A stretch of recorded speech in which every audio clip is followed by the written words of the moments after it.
पहली बारिश। मां बनने के बाद अधूरी रात की पूर्ति। बच्चा अब 1 महीने का हो गया था। घर में किलकारियों की मिठास थी, लेकिन रिश्ते में एक अधूरापन छुपा बैठा था। न स्पर्श रुका था, न प्रेम, लेकिन जिस्म अब महीनों से थम चुका था। एक शाम सिया आईने के सामने खड़ी थी। उसके शरीर पर प्रेगनेंसी के निशान थे, खिंचाव, हल्की थकावट और आंखों के नीचे थोड़ी थकान। उसे लगा, क्या अब भी मैं वही हूं जिसके लिए आरव पागल था? आरव अब भी उसे उसी तरह देखता था, लेकिन सिया उस नजर में खुद को तलाश नहीं कर पा रही थी। एक रात जब बच्चा अपनी नानी के कमरे में सो गया, आरव ने अपने कमरे में धीमा म्यूजिक लगाया, लाइटें मध्यम की और सिया के लिए उसकी पसंदीदा गुलाबी साड़ी निकाल कर लाया। आज सिर्फ तेरे लिए। उसने साड़ी सिया को थमाई और कहा, मैं जानता हूं तुम थकी हो, पर आज सिर्फ तुम्हारे लिए मैं तुम्हें फिर से वही फील कराना चाहता हूं जो तुम है, मेरी रानी। सिया ने हल्की मुस्कान के साथ साड़ी पहन ली। शरीर ढंका हुआ था, लेकिन उस कपड़े के पीछे वो नजाकत अब भी थी, बस छुपी हुई थी।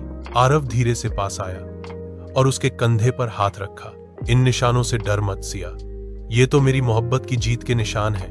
तुमने एक जिंदगी दी है, मैं तुझे अब और भी गहराई से चाहता हूं। सिया की आंखों में आंसू थे, मगर अब ये आत्मविश्वास के थे। उसने खुद आरव की शर्ट के बटन खोले। आज मुझे दोबारा महसूस कराओ कि मैं अब भी सिर्फ एक मां नहीं, तुम्हारी वाइफ भी हूं। आरव ने उसका चेहरा थामा, होंठों को चूमा धीरे, गहराई से, पूरी इज्जत और चाहत के साथ। उसकी उंगलियां अब उसके पेट पर थीं, जहां हल्के से निशान थे। वो वहां झुककर बोला, तू पहले भी मेरी थी, अब तू और भी मेरी हो गई है। सिया की सांसें तेज हो गईं। वो अब खुद को खुलता हुआ महसूस कर रही थी, ना सिर्फ कपड़ों में बल्कि एहसासों में। बिस्तर अब सिर्फ नींद की जगह नहीं था, वो अब एक औरत की पहचान की पुनः स्थापना बन चुका था। उनका मिलन इस बार तेज नहीं था, वो धीमा था, संयमित था, लेकिन हर पल में तूफान था।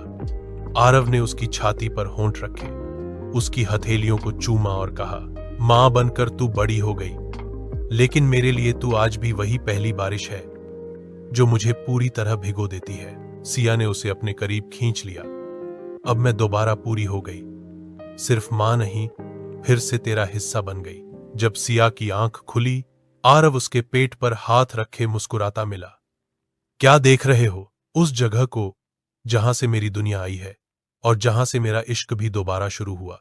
अगले भाग के लिए चैनल को सब्सक्राइब कर ले और वीडियो को लाइक शेयर जरूर करें।